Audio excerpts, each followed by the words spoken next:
Welcome to Green and Red, Scrappy Politics for Scrappy People, a regular podcast on radical, environmental and anti-capitalist politics, brought to you by Bob Bazanko and Scott Parkin.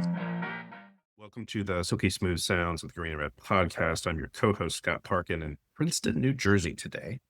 And as always, I am joined by Bob Bazanko in Niles, Ohio.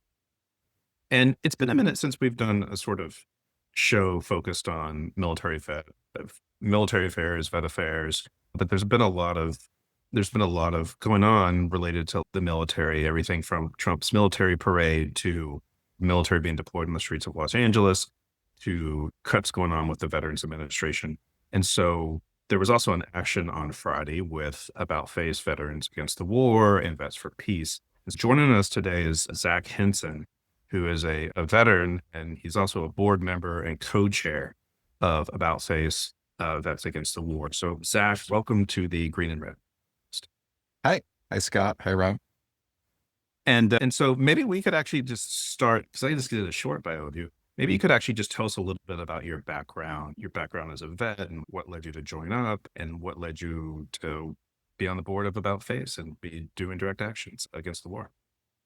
Sure. Let's start with what got me to About Face, which is joining the military. I used to work in finance, and I really didn't like that. I didn't like the environment. So I wanted to do something challenging and very different. So I decided to join the Army and try out for Special Forces in 2010. And I did that, and I became a Green Beret in 2012, 2013. Just a funny path to take if you don't like runaway American capitalism. I think in retrospect, it's a little weird to join the Army, but there I was. And I did 2 deployments. I did one to Iraq in 2014 and another to Central Africa in 2016. And when I got back in 2016, I at that point changed my political leanings significantly based on my experiences, and was looking for a place to get involved. I've always been involved in activism and a little like nibbling around the edges here and there. And I joined first a group called Common Defense, and then another group. And then after that, I joined About Face because I liked they took more action and had more kind of radical political viewpoints. And I've been with About Face since like 2019. I've been on the staff. I was on the staff temporarily, and I became a member of the board last year. And you see, I've done a lot of actions with them. They're a great organization. I'm proud to be a member of the board. We are formerly IVAW, which is Iraq Veterans Against the War, and then became About Face, I think in the 2010s. It was before my time. And so we're here.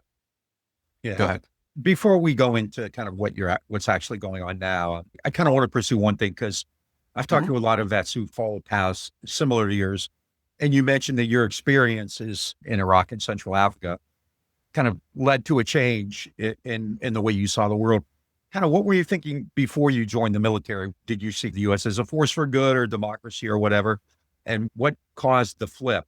What caused the turning? I bought into the post 9/11, like what I would say the Obama like reform years, where like the military could be good again. The problem with military action was that we had these big wars where we wanted to invade countries. And so I took this sort of like liberal hawk view of how the military could be. And I'd say my political leanings were like left of center a little bit, which is that you believe in the military and you valorize the United States military because you don't have any analysis of how empire works, but you think that like maybe, at least I thought, targeted special operations and outreach to places where you might be in like a war-torn country is like a way to like the Army our military in general could be like a positive force for good. Like I was still holding on to that ideal. And I joined, and then over time, as I saw the way the sausage gets made behind the scenes and like what people's inclinations are, and like the military and State Department machine, it's always deadheading its way towards conflict and trying to find something to stick its fingers into. I learned that in 2014, still held out some hope. And then mostly like reading a lot of like political theory and reading a lot of different books about the U.S. military and in the history of the U.S. military in 2016, and seeing like how things work with what I'd say is like the liberal establishment and the nonprofit industrial complex in Africa dissuaded me of the notion that any of that is good. And so that kind of contributed toward me changing my political leanings. And when I was quiet about it, and that was when I first started having like a real introspection about it. And that's what made me disillusioned with, especially like just American foreign policy and its posture towards other countries in general. Both hard power and soft power. Yeah. And the action on Friday, the sort of looking at the media reports from it, is like a variety of issues. It was about 60 people arrested occupying the Capitol, but I saw reference to Trump's military parade, U.S. troops on the ground in the U.S. in Los Angeles, and then also what DOGE has been doing and what this congressional bill will be doing to VA benefits. I wonder if you could just actually tell us a little bit about the action, and we'll probably dig into those three things a little bit as issues as well. Yeah. So the action was we got 60, 70, actually, no, I think it was actually ended up being more people, like maybe 70 or 80 veterans to try to do a little gathering and some speeches in front of the Supreme Court. And then we went to take some pictures and do some more speeches in front of the Capitol building, and then ended up occupying the Capitol building steps. And I think about 50 or 60 of us were arrested. The message that we were trying to convey around that was that the parade's a waste of resources that's taking place while the VA is getting cut in the midst of having a $90 million military parade. The VA has had $2 billion in contracts canceled, protections against discrimination based on political leaning has been removed, and they're looking at cutting, I think, 70,000 jobs from the VA. So that gave us a pretty clear message to convey with the action, that we're wasting money with fireworks and fanfare when veterans are actually like being negatively impacted and having their healthcare taken away.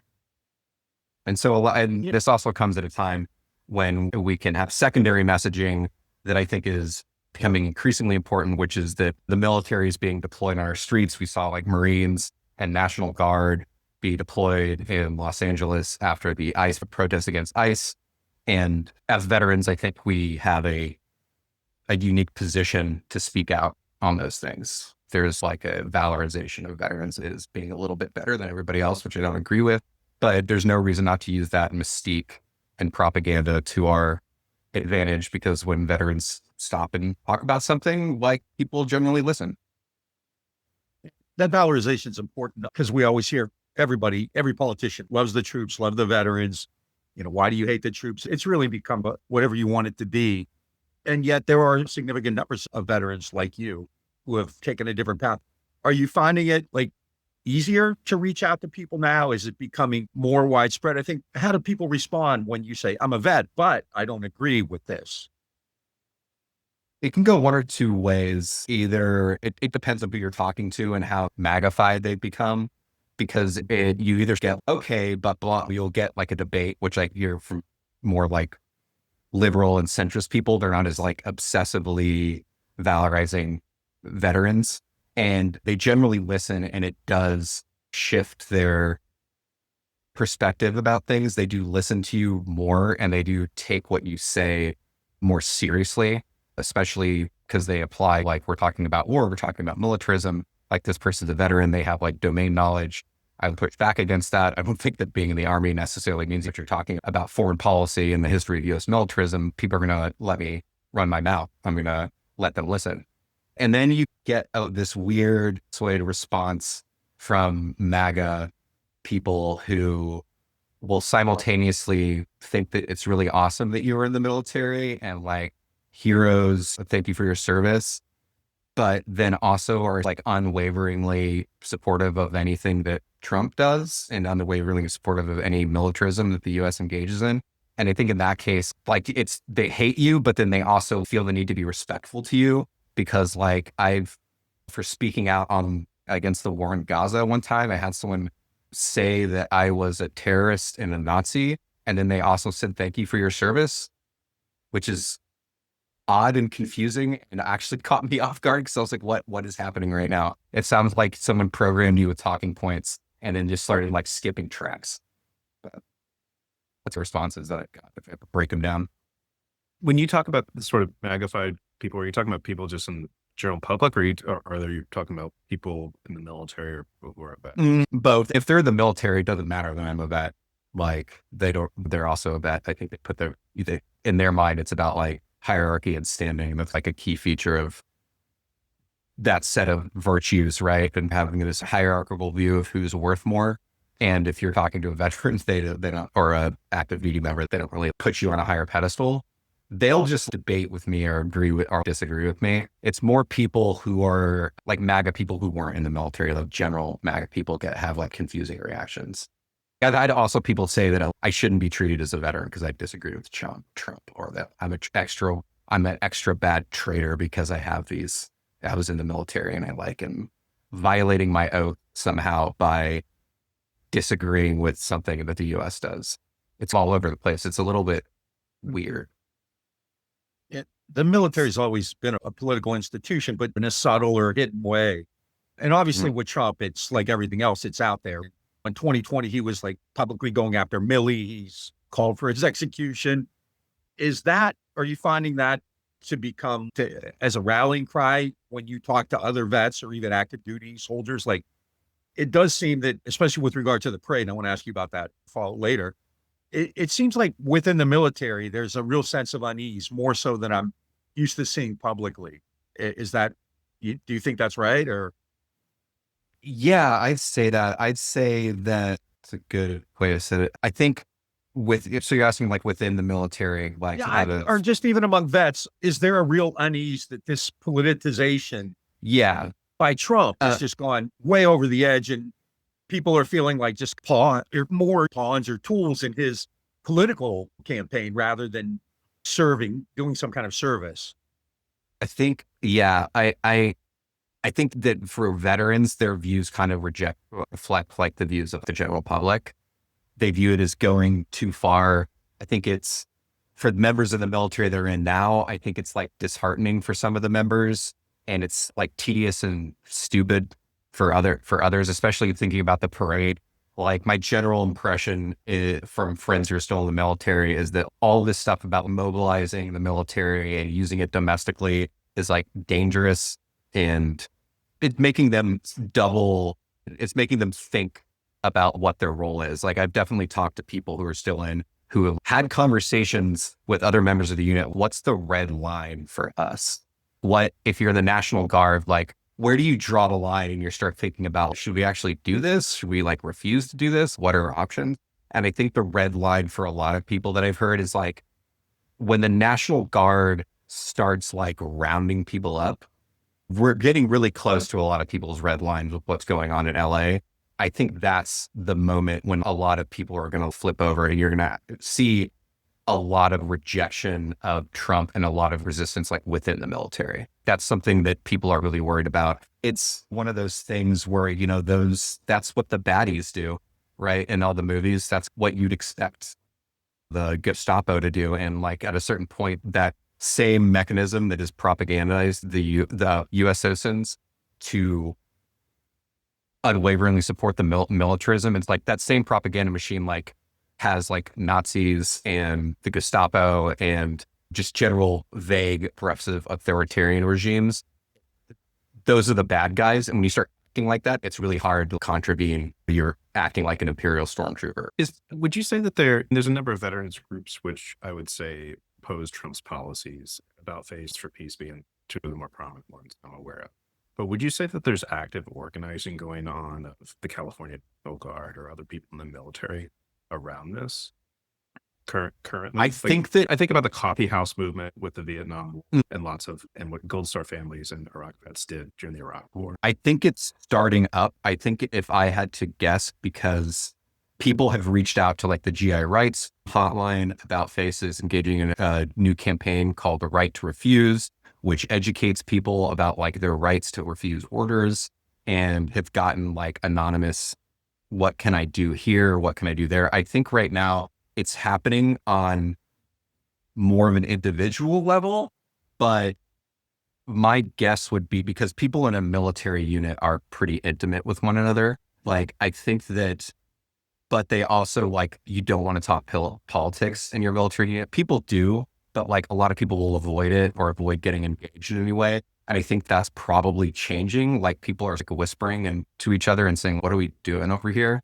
My guess is that it hasn't quite coalesced and risen above the surface yet, but there are indicators of that happening just with the amount of requests for information you get like anonymously. And I think that there was a Air Force member a couple of days ago who talked about refusing orders and how what we're doing is wrong. I think in general, we've seen like a rise in people who are like whistleblowers and people who were like speaking out against the military. They were former military members over the last 10 years.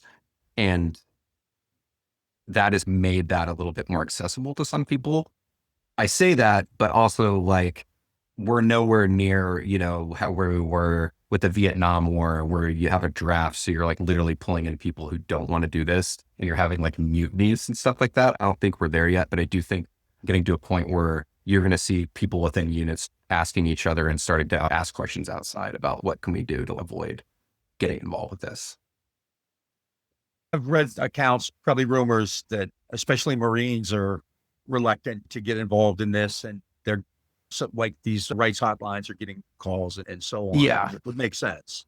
When you're sending people out to attack their own, in a sense, their own families, that's a different ballgame. Is there also, what I understand is like Trump has called vets suckers and losers, big cuts in VA. Seems the most proactive thing he's concerned about with the military is renaming Confederate bases Confederates, right?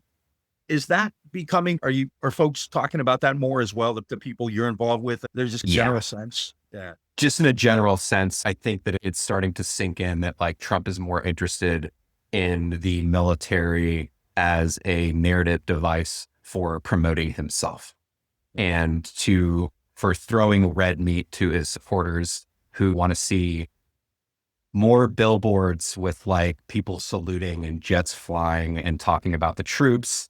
They are not particularly interested in supporting those troops when they come home because that's considered like an entitlement and it's considered like something that's like a waste because like now they're not in the military anymore. And I think people recognize that. A lot of vets are also like I think that's a bad move on his part, just from an objective political standpoint, because veterans like use their benefits and they get mad when you take them away the same way that like you're more mobilizing people over the age of 65 when you start talking about like getting rid of Social Security. Like people see that. And I think that's actually a disconnect between a lot of veterans and the general population, is that the general population doesn't really they think about veterans as, oh, we should do something to help the veterans. But like in their mind, a lot of the time it's don't say anything to disparage anything that veterans have ever done. But that's where it ends, right? Like the idea of spending more money on like healthcare for veterans. If you ask people about that, they'll say yes, but they don't really know that, right?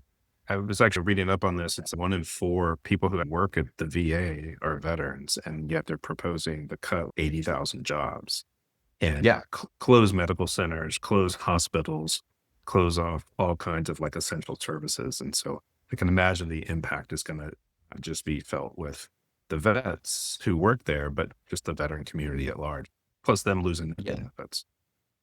Definitely. Like the impact's going to be huge. Like a lot of, especially around like obviously your classic injuries that the VA treats that are physical injuries, but also probably more importantly, and what you'll see in effect is people who have PTSD or people suffering from trauma or people who have mental health issues, because that tends to be something that kind of goes first and is already on thin ice at the VA. Like getting service and treatment around that can already be very difficult for people. And I think that's going to have a lot of ripple effects in the community and around families of veterans. It's also nuts to contrast it with dropping $45 million on a parade on Trump's birthday. And I think the number is somewhere around like $140 million for the Marines to be deployed to LA. Yeah, it's a huge contrast. I mean, it's an obvious one. It's we don't seem to have money for veterans once they're finished being soldiers. And a lot of this is, a lot of the cuts to the VA are lumped in with other things. You have DOGE, and they're talking about reducing government expenditure, and they just view anything in the VA as lumped in with like entitlements, right? The VA is treated as like a form of welfare, which makes sense because with Project 2025, they're really into reviving 1950s era attitudes about Americanism, but they reject pesky things like the GI Bill and public housing works for veterans coming home after World War II. They don't really want to talk about that. I think that they want to return more to an idea of like fiscal responsibility where fiscal responsibility means veterans sleeping on the streets and getting shitty service at Walter Reed. And VA cuts aren't an about face issue per se, right? They involve everybody. The most conservative vets, VFW, and American Legion, and he's cutting like suicide hotlines. Is that a potential way to reach out and cross into other areas and talk to people and try to make these bigger connections? They're cutting the VA, they're sending soldiers to Los Angeles, they're, who knows, they might be sending people to Iran, who knows? Is that kind of an opening that the VA? Yes, definitely. That's an opening. I think talking with people about, especially if you're talking about like a conservative, liberal, leftist divide, a lot of conservatives I've talked to before, when you ask them about, they'll 100% say that conservatives love the military and then liberals hate the military because of there's some like apocryphal story about every veteran who came over from Vietnam got like spit on it and called baby killer, all that old crap from that's been circulating. And that's like, as long as you don't do that, you love the veterans, but like liberals just want to do that all the time because they're a bunch of hippies that just hate our troops.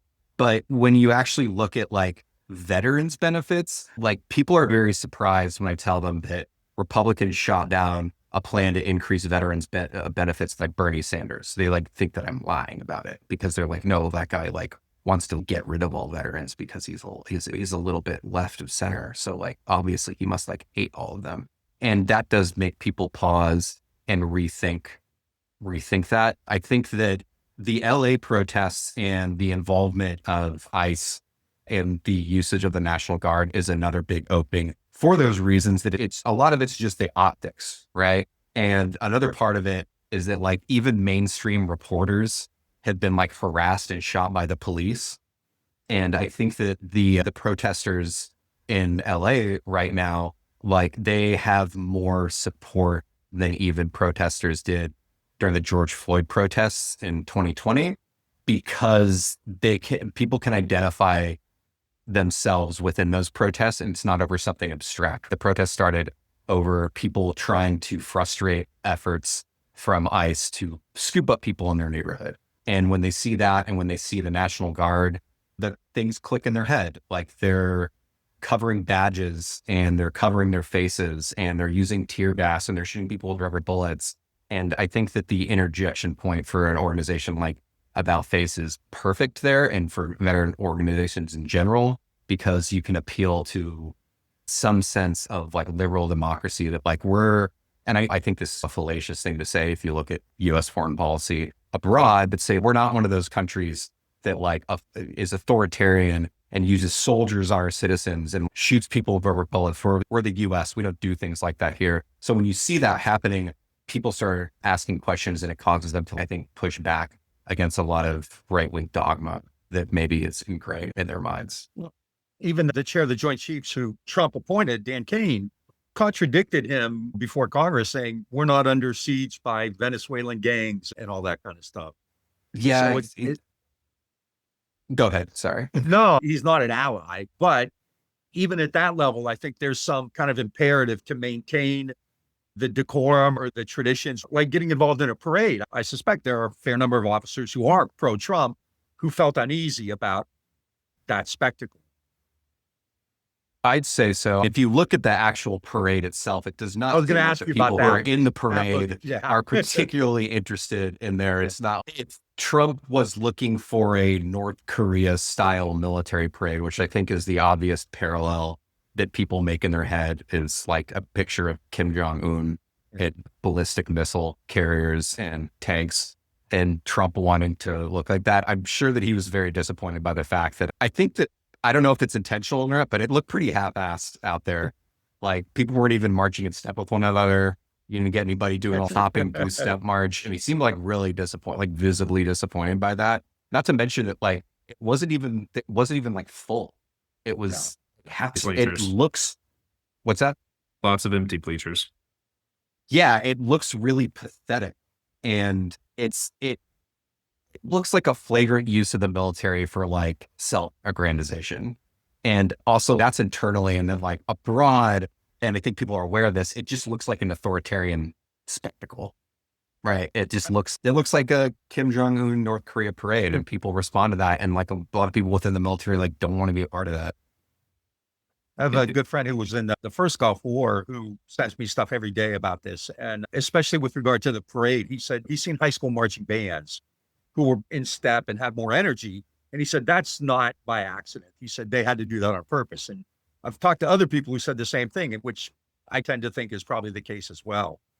It just looked. Yeah, I was thinking about the other day. It looks sloppy, and like that could happen at multiple levels. Like people just don't want to be there. Most soldiers are just like mildly annoyed by this kind of thing. There's already like pointless ceremonies and busy work in the military that you just suck it up and you do it. And this probably felt like that to a lot of enlisted. And I would guess that at least at the officer level, someone was like not caring, right? Or at least just were too like lazy or just didn't give a shit enough to put in effort, because it was bad.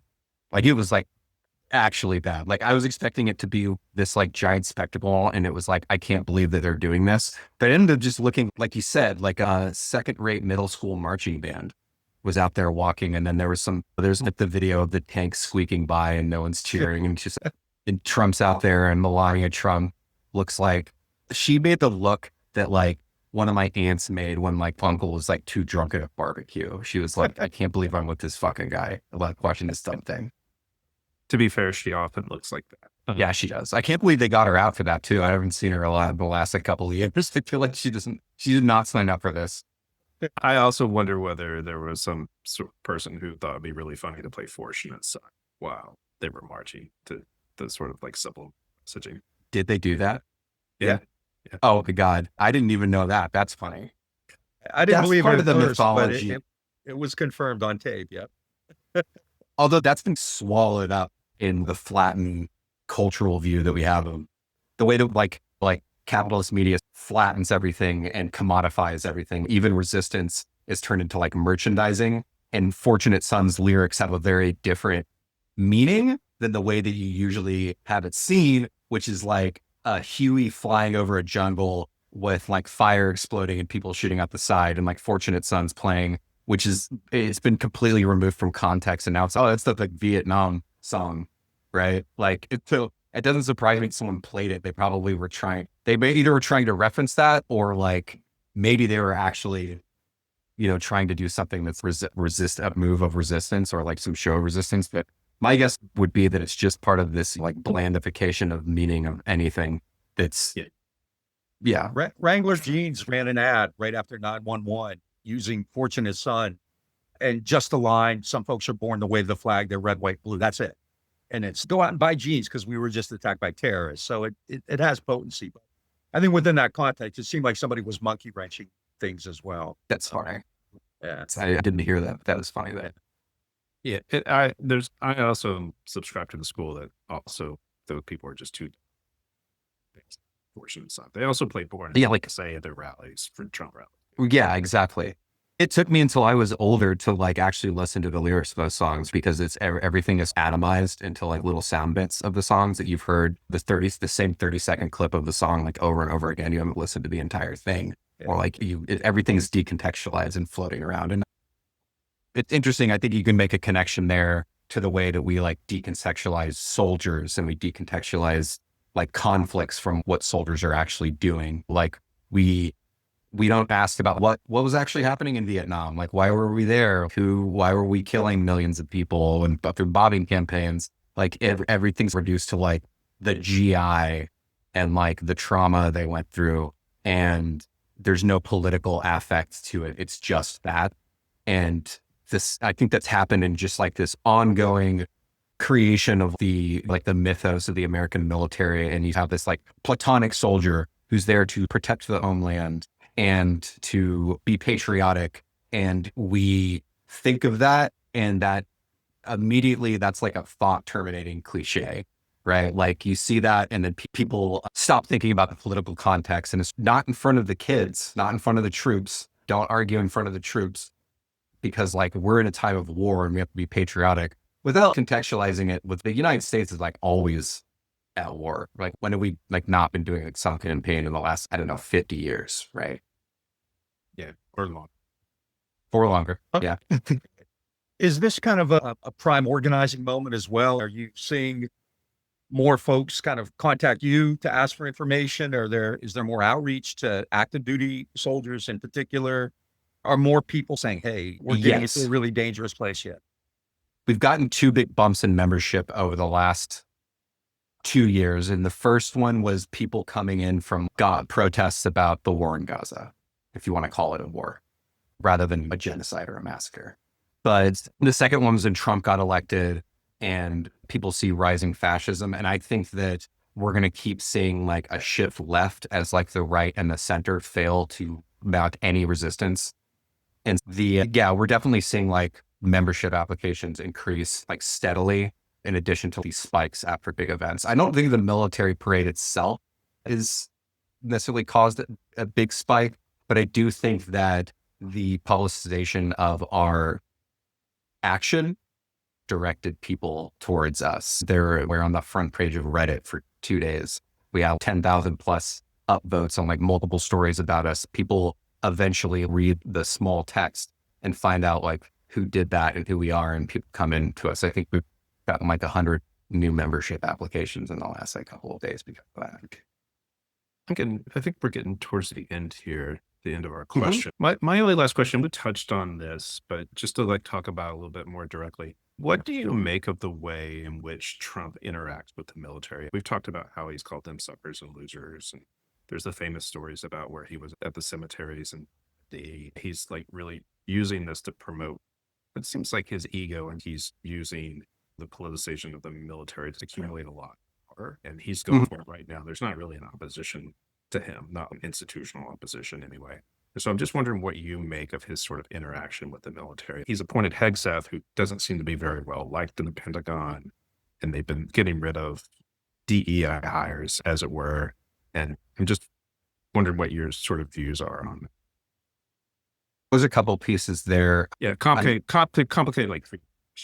Yeah, a complicated three-part answer. I'll sketch up my response. No, I think Trump views soldiers as employees and extensions of himself.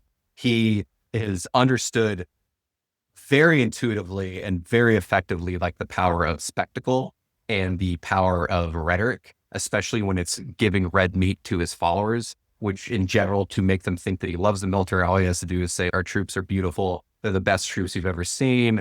Like, you've never seen troops this awesome. No president's better than me. But I think on a personal level, he does not respect them in any way whatsoever. They're just viewed as extensions to himself. And that's why you see things like pushing past people at like the Tomb of the Unknown Soldier, or like criticizing soldiers because they're like losers, or like criticizing John McCain because he got captured, which is a legitimately insane thing to do, but he can get away with because he's Trump. And we've all been like numb to the insane things that he says. And his followers love that. And they unquestioningly follow him at this point. So they're going to lockstep with him. And that's why he puts like sycophants like Pete Hegseth, who's a drunk, misogynist, white nationalist, whose biggest skill is being able to run his mouth on Fox News and act as a lapdog, right? That's why he's there, is because he can just act as a spokesperson. As long as the Secretary of Defense likes him, they can just insist that everything's amazing. And I think that makes sense. I think Trump is a classic like fascist. I don't think he had the political vocabulary to know what that actually means, but fascism is all about power and hierarchy and kicking down, and fundamentally having a lack of respect for people who are at what you view as a lower tier than you. And as the boss of the military, I think that he fundamentally thinks that people who are in the military are less than him. he might say that he respects them and thinks that they're awesome, but he's thinking of them as the same way that he'd think of an accountant working for like Trump Enterprises, right? Like, he's a really good accountant. Is he as good as me? No, of course not, because I'm his boss and I'm necessarily better than he is. The same way that Trump thinks he's like probably better than everybody in the military. He's not. I don't think that this person has any sense of like humility or irony, right? Or like subtlety. He just thinks that he's better and thinks that they're pawns and tools for like advertisement. They always talk about DEI, but isn't like over 40%, I believe now, of the military is not white guys, right? So you have significant levels of non-white people, of women, and so on. And they've been around for a while now, and they're firmly part of the military. And is this also becoming problematic, the way he's going after taking chicken shit stuff like taking photos of Colin Powell, who is a war criminal, but still, that's not why his picture was taken down, or going after transgendered or gay people. Is this also, do you think, affecting morale among active duty people? Oh, certainly. Just anecdotally, I've heard that a little bit, but it must be. It's extremely disheartening to see that here's like a monument to like Black World War II veterans, and we're taking that down, right? And we're renaming bases as like after like Confederate generals, because at this point, like that's a push in one direction. And I think that like cis white men are in a more inner circle than than people of color and LGBTQ people. Like, they're always going to be viewed as like superior in some way. Like, they're the real army.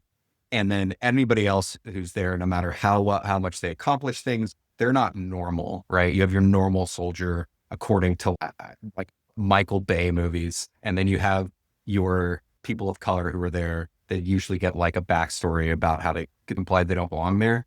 But those people are like the backbone of the military. Like, they really form like a huge part of it. And so I wonder what the actual like breakdown split is, because those people have to feel like hated and abandoned by this, right? It's like aggressive. It's not even ignoring them. It's like openly hostile to like their presence there. And I think maybe it's probably somewhat intentional from the like right-wing apparatchiks from the think tank, Beltway think tank world, the Project 2025 folks, that like circling the wagons around like white men in the military. I think the goal, like they know that being in the military gives you some social standing that's higher than if you aren't.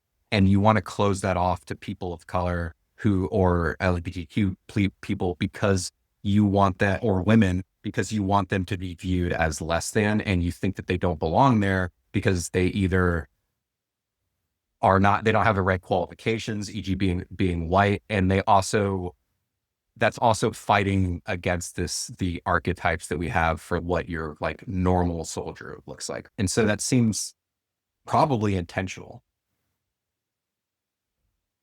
I think we're close. I want to thank you. This is a topic of grave importance to me. I owe my career to learning about people like Smedley Butler and David Shoup and Matthew Ridgway and VVAW and others, and spoke to probably hundreds of Vietnam era vets who were in GIs United Against the War, VVAW, and so on. I understand that there are risks in valorization, but there is some real great virtue, I think, in having parades led by Vets for Peace or About Face, and having folks like you who can speak in a way that I can. I read documents and I can tell you what was going on in the White House, but you speak in a different way. And I think that's really critical, especially now. And hopefully it just gets bigger and bigger. Me too. I think that vets are speaking up more. And I think that we have graduated from the era of mindless consensus post 9/11. Like, we're not there anymore. Like, I will say that we are not where we were in the Bush years in terms of like how people talk about the military. That's gone down a little bit. You see this weird hierarchical dichotomy between, we'll talk about Navy SEALs is awesome, but like your regular run-of-the-mill soldiers are not really heroes unless you want them to be.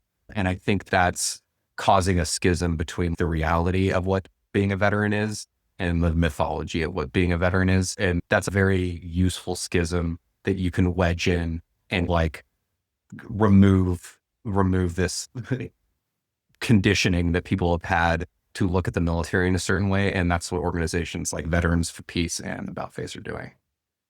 Zack, I really want to appreciate you coming on. It was a last minute ask. And so appreciate you joining and talking to us about all of this, particularly with the parade and what's going on in Los Angeles and all of that. And we'll have to have you back on sometime soon again in the future, as I feel like these stories will continue to develop. Absolutely. Yeah. Folks, we've been talking with Zack Henson, who is a veteran and is also on the board of About Face. Is actually, you're the co-chair of the board That's right. of About Face, Veterans Against the War, participated in action on Friday at the Capitol. Folks, if you like what you're hearing, please check us out on Facebook, Instagram, and Twitter. If you are watching this on YouTube, hit the subscribe button. If you are listening to this on an audio platform, give us a rate and review. If you really like us, go to greenredpodcast.org, hit that support button, or become a patron at patreon.com/greenred. Zack, it's been great talking with you today. And everyone else out there, make a lot of trouble and misbehave. And we'll talk to you again really soon.